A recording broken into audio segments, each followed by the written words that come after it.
So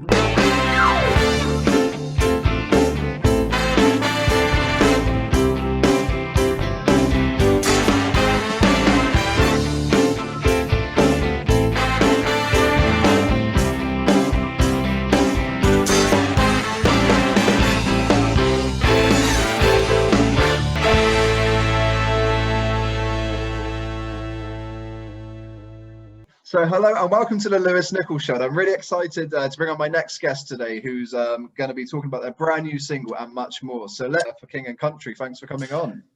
Hey, thank you. Now, I wanted to kind of go back to the very beginning for you, you know, which is where your love and your passion for music came from. Was it something that you'd always loved as a kid? And did you kind of come from like a musical family?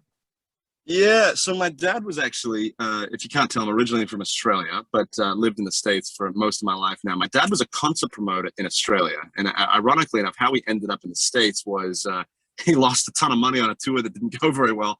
And we ended up, he had a job offer over here. So we moved the whole family over. And my oldest sister became an artist. And so I grew up actually being a crew guy. I was a lighting director and a background vocalist, and basically whatever she needed me to do, I did. And so what's funny about all of that is my mom, who's a saint, not like legitimately, but she is a saint to me, would write these journals of like big important things that would take place in our life. And so sure enough, she would give us these like kind of life journals, and from her view of us as kids when we turned 21.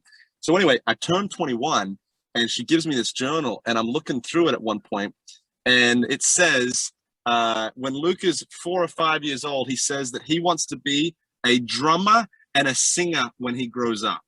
I had no recollection of ever thinking or saying these things ever, and that's basically exactly what I've become. That's incredible. So I love stories like that. But can you remember that moment when you decided, right, I'm going to go for this as a career? Because obviously there's a difference between loving something, but then actually making it kind of your bread and butter and your living. So when was that moment for you? Yeah, look, I have a little bit of a different story to a lot of people. In high school, so you know, my 9th through 12th years, I was playing a lot of sports. That was actually, I don't know if I can say my first love, but it was at the time the thing that I was most interested in. And sure enough, I get to my 11th grade year, and I'm having like a great game. This is the year, like I need to get college scouts. I'm going to go for this. And I tore my ACL in my left leg. And, you know, you can come back from ACL surgeries, but it's a really difficult surgery. It's not a lot of fun to walk through. And so I kind of realized, I actually went to my mom and I was like, Mom, you know, this was my, speaking of saints, this was my thing, you know, this was what I loved. And yet here I am, I'm hurt. I feel like it's been taken away from me. And she said, you know, I believe that by the time you graduate high school, there's going to be one thing left for you to do. And sure enough, I graduate high school and Joel comes to me and says, hey, you've grown up singing your whole life. What do you think about writing some songs and singing on some demos and just seeing how this thing goes? And I got to be honest, at first, it was just the next thing in front of me. It was just the next thing, like, hey, I think I need to do this because I grew up singing. I like this. I enjoy the craft of songs, but I wasn't very good at it, you know? And in some cases, I was 1 foot out the door, and it was over the next 3 or 4 years that it was almost like I felt more and more drawn to it the more and more that I did it. And so it wasn't like this light bulb moment. So for all these other kids that are watching, that are like, I need that light bulb moment. It may not happen, but the journey of it was actually very helpful for me. And you mentioned obviously songwriting, and the great thing I mentioned before we started was your lyrics have the ability to really connect to people. It doesn't matter kind of what track, but there's always a moment when you'll listen to something and it will just really kind of impact you. So when it comes to writing and putting something together, what do you personally kind of look to get that inspiration? Do you use your own kind of life experiences or friends or you know, family? Like, how does that work? Well, I think it's a little bit of it all. I'll tell you the first song that I ever wrote that I was proud of. I'll tell you the story of that. It was a song called Crave. It was on our first album, but I probably wrote it 12 years ago now. All right. And so before that, I was writing all these songs like that I wanted other people to like. And I was kind of writing songs for other people like, I think this is what people would enjoy hearing, or this is the story that I think they would like. And I was writing a ton of these songs. And at the end of the day, I'd play them to you know, A&R people and producers, and they're like, yeah, cool, great, Luke, that's cool, man. And at the end of the day, I realized nobody cared for him. And I wrote this song called Crave, and it basically says, hope is what we crave, and that'll never change, so I stand and wait. And I remember finishing that song, and back when we used CDs to listen to our demos, I got into the car and I played the song, and I was emotional. And I remember thinking to myself, if nobody ever hears this song is special to me. And so fast forward a few weeks and a few months, it was the one song that everybody was drawn to. It was the one song that everybody responded to. And so I realized from then on that I was going to write songs that meant something to my heart, because I probably was just stupid and not very intelligent, but I realized that there's millions of other people that are going through very similar things that I am. And if I can write something that is real and resonates with me emotionally, then there's a good chance that somebody else will resonate as well. And how does that feel for you, though? You know, when you put something out there for everybody to listen to, and then you get people kind of reach out and say, do you know what, that song helped me go through this kind of bad time, or it helped me kind of, you know, with this situation. That must be kind of the biggest reward feeling that you could possibly have. You know, I think if I was to say that isn't, you know, I think probably it's similar in your world. You know, people see your show that you're doing, you're making it, but people don't see the hard work that goes on behind. And in some cases, if people knew, they would never honestly pursue a career in media, right? It's similar in artistry. If people knew that some of the things that go on behind the scenes, I'm not convinced anybody would, but there'd be any artists left, because it is hard work. And so when you hear people say, I once heard somebody say that it's a poet's job to articulate what another cannot. And I don't necessarily think of myself as a poet, but I am writing songs, which I guess does require poetry. So I am trying to at least do that. And I think that's one of the greatest honors, is to be able to write words that articulate what somebody else is actually going through. I think if in music, if you get tired of someone saying that song really resonates with me, and it's spurred me on, or it's really encouraged me, or you wrote a super sad song that was actually what I was feeling and I connect with it, I don't feel as alone because of it. If you get tired of those, then you probably need to, you know, quit writing songs and move on and do something else with your life. I mean, I first discovered your music a couple of months ago here in the UK, the company that sent the music out to various stations. And I just remember listening, and it had the ability to kind of transport me. So when I was listening, it just transported you to kind of different places. And that takes some writing and some talent. So, I would definitely say that you're a poet in that sense, because I was just listening and kind of nothing else mattered. And I think it's a great kind of talent to have. Oh, I appreciate you saying that, man. You've made my day. Now I need to go write a song today. I'm feeling good about myself. One thing, I'd love to know is, obviously you've worked, for years now in this industry, but when you were growing up, have there been people that you were kind of like a fan of and you looked up to, and then years later you get the opportunity to actually work with them? Because I know you had the chance to work with Dolly Parton quite closely, and that was just incredible. Yeah. So growing up, I mean, I remember, I'm from a big family. So at the end of the day, you're listening to just what your siblings are saying, that you can listen because they're bigger and stronger than you. And if you fight for yours, they're just going to beat you. Right. So, I grew up listening to like Seal, Goo Goo Dolls, another band, Tonic. And then one of the bands that was very instrumental for me was actually a band called Switchfoot. And I'm not sure if you're familiar with them. But when I tore my ACL playing basketball, I was doing rehab, and I was listening to that album, and it was one of the first times in my life where I was being teleported. I was like, these lyrics are everything about what's happening in my life. And I remember thinking to myself, I wonder if I could write a song that could encourage another like this music encourages me. And what's been cool is that's been a band that now we've gotten to know loosely.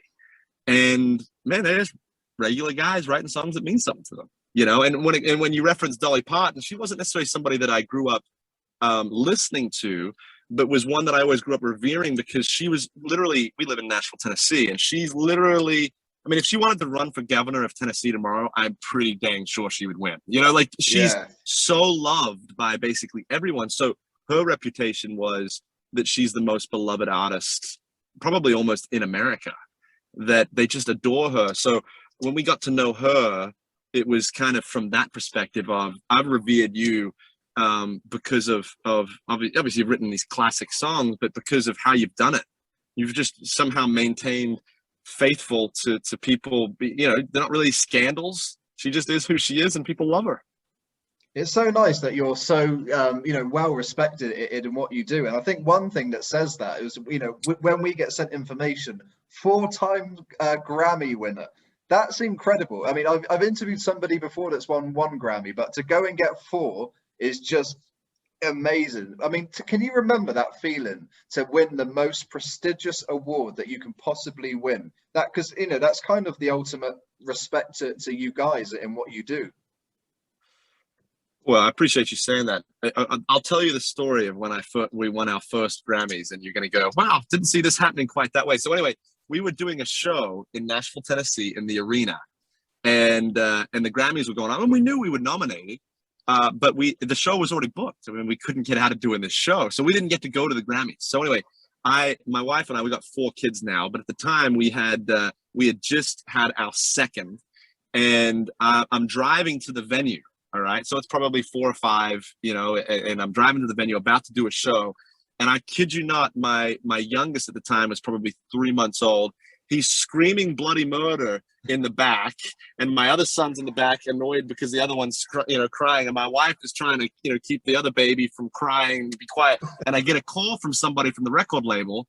And I'm like, well, I probably should answer that. You know, I think they're there. And I answer it.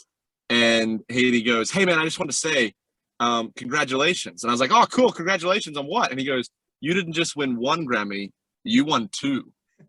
And so I hung up the phone, and my wife and I had this beautiful moment. Obviously, she said she was proud of me and all these other things, but we're laughing because our kid's still screaming bloody murder in the background. And that's the moment that that was the moment of winning our first Grammys. You're right. I didn't expect that to be the story. That's incredible. And then obviously to go on and get 2 more. But like you said, that must, you know, that's the ultimate thing, you know, to work so hard like you do with writing songs, put it out there, and then to win an award is just incredible. And I know it won't be the last. I think you'll get many more to come. Well, you're very kind in saying that. I will say this: when you sign up for any career that you're doing, you're never signing up for, you know, one day, what I really, really want is a Grammy. You know, you sign up for the love of art, you sign up for the love of music. But I will say this: it was a very encouraging nudge of people that at the end of the day are your peers saying, "Hey, we respect what you're doing. We love it. You've got our vote." At the end of the day, it's not the reason why you do music, but you take it as kind of a career hug. And, you know, it was a nice hug. Well, you're back with a brand new single. Again, in the times that we're in, it's just so relatable and brilliant. So you must be kind of excited right now. I guess every time you put a new song out there, it's like you're sharing it with the world after so much work's gone into it. So tell us about the new single, Amen. You must be delighted. Yeah, look, it's been Amen is a song that was actually, I got baptized as an adult a few years ago, and I felt this kind of transformation thing take place. I don't know what it was, but it was powerful for me. And so I went to the studio that week, and we wrote this song just about that experience. And look, I think what we've realized is a lot of times, you know, our nations go through things, whether or not it's politically, you know, you change your prime minister, you change your presidents, and because of that, there's movements that take place, but they're pretty isolated to your country or your region or whatever. What's been very interesting about the pandemic is the entire world is going through the same thing at the same time. It's the only time it's ever happened in my lifetime, and I'm guessing it's probably the same for yours. And there does feel like there's this renewing that's taking place. Obviously, it's been very, very difficult for so many people, but we're confronted with an issue of what do we do with the pain? You know, are we going to try and live a joyful life, or do we kind of give into the depressive nature of some of the things that are taking place? And I think this song is really trying to talk about that renewing, you know, and whoever knew, you know, who knew that it would take place like it has when we wrote it many, many, many years ago now, that it would be for such a time as this. But it does feel applicable, and it feels like it was written really for right now. Well, I mean, what kind of reaction have you had? Because I mean, I love the track, and I know I've seen on social media a lot of people are really getting behind this. And I think like you just mentioned that it's so relatable at the moment. So have you had a really good response so far? Oh, look, anytime, my brother Joel says, anytime you write a song, it's like you're birthing a new child, right? Yeah. And so when people like your kids, they say that's the ultimate as a parent. Well, I think it's a little bit like your songs, this is a song that we believe in, obviously, and are passionate about. So to see people resonate with it, kind of like we talked about earlier, like to see people make this song their own song, how special and powerful that is. And that's what's been truly remarkable through this process. And is this part of an upcoming album? Can we expect more, throughout the year? Yeah, well, the hope is, no, this is still on an album called Burn the Ships. There's obviously this remix version that we've done that kind of stands on its own. But we are in the studio. The first 6 months of this year has been focused on, really trying to pump out some new music. So whether or not it's an album this year or quite a lot of new music, there's definitely going to be new stuff from us coming in the coming months. Well, Luke, I'm so excited to hear that, and hopefully we can see you when restrictions are lifted in the UK for a live performance. It would be brilliant. But thank you so much for coming on. I appreciate it. Thank you for the time, and really enjoyed the conversation. That's brilliant. Thanks.